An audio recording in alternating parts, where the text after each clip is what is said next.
भगवत गीता से जीवन का 27वां पाठ। स्थिर बुद्धि क्या है? मन को एकाग्र और अडिग कैसे बनाएं? नमस्कार। भगवत गीता के 27वें जीवन पाठ में आपका हार्दिक स्वागत है। पिछले पाठ में हमने समझा कि जब मन मोह और भ्रम से मुक्त हो जाता है तब बुद्धि स्पष्ट होने लगती है। लेकिन अब एक नया प्रश्न सामने आता है। स्पष्ट बुद्धि मिलने के बाद उसे स्थिर कैसे रखा जाए? क्योंकि कई बार हम सही बात समझ तो लेते हैं, लेकिन थोड़े समय बाद फिर मन विचलित हो जाता है। इसीलिए आज भगवान श्री कृष्ण हमें स्थिर बुद्धि का रहस्य बताते हैं। आज का श्लोक है, श्रुति विप्रतिपन्नाते यदा स्थास्यति निश्चला समाधावचला बुद्धिस्तदा योगम अवाप्स्यसि। अध्याय 2 श्लोक 53। इसका सरल अर्थ है, हे अर्जुन, जब तुम्हारी बुद्धि अनेक प्रकार की बातों और भ्रमों से विचलित होना छोड़ देगी और सत्य में स्थिर हो जाएगी, तब तुम वास्तविक योग को प्राप्त करोगे।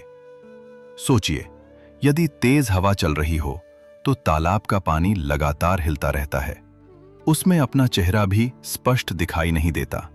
लेकिन जब हवा रुक जाती है तो वही पानी दर्पण की तरह साफ हो जाता है। हमारा मन भी ऐसा ही है।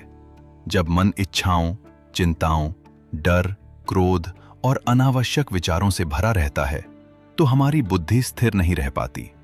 ऐसे समय में हम जल्दबाजी में निर्णय लेते हैं और बाद में पछताते हैं। भगवान श्री कृष्ण कहते हैं, जिस व्यक्ति का मन शांत होता है उसकी बुद्धि भी स्थिर होती है, और जिसकी बुद्धि स्थिर होती है उसके निर्णय भी सही होते हैं। आज की दुनिया में हमारा ध्यान हर समय भटकता रहता है। मोबाइल की सूचनाएं, सोशल मीडिया, लगातार आने वाले संदेश और अनगिनत आकर्षण मन को एकाग्र होने ही नहीं देते। धीरे धीरे हमारी एकाग्रता कम होने लगती है। यही कारण है कि कई लोग घंटों व्यस्त रहने के बाद भी महत्वपूर्ण कार्य पूरा नहीं कर पाते। भगवत गीता हमें सिखाती है, मन को हर दिशा में दौड़ाने के बजाय उसे एक उद्देश्य पर केंद्रित करना सीखिए।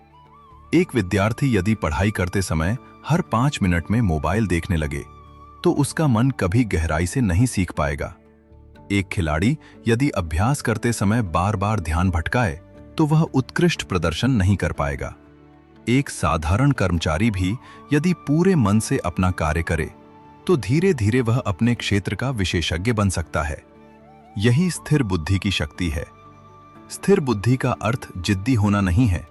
इसका अर्थ है सत्य को समझकर धैर्यपूर्वक और बिना विचलित हुए अपने सही मार्ग पर चलते रहना। आज एक छोटा सा अभ्यास कीजिए।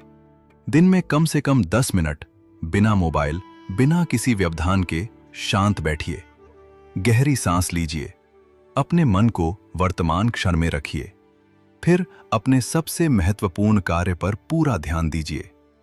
कुछ ही दिनों में आप अनुभव करेंगे कि आपकी एकाग्रता पहले से अधिक बढ़ रही है, निर्णय बेहतर हो रहे हैं और मन पहले से अधिक शांत रहने लगा है। याद रखिए, चंचल मन अवसर खो देता है, लेकिन स्थिर मन अवसर पहचान लेता है। भगवान श्री कृष्ण हमें यही सिखाते हैं कि जिसकी बुद्धि सत्य में स्थिर हो जाती है उसे बाहरी परिस्थितियां आसानी से विचलित नहीं कर सकती। आज का संकल्प यही हो, हम अपने मन को अनावश्यक भटकाव से बचाएंगे। हम प्रतिदिन अपनी एकाग्रता बढ़ाने का अभ्यास करेंगे। हम सत्य, धैर्य और विवेक के साथ जीवन जीने का प्रयास करेंगे। याद रखिए, स्थिर बुद्धि ही सफल, शांत और सार्थक जीवन की सबसे बड़ी शक्ति है। इसी प्रेरणादायक संदेश के साथ आज का 27वां जीवन पाठ यहीं समाप्त होता है। अगले पाठ में हम जानेंगे स्थित प्रज्ञ कौन होता है, जीवन में अटल, शांत और संतुलित व्यक्ति की पहचान क्या है। धन्यवाद। राधे कृष्ण। हरि ओम।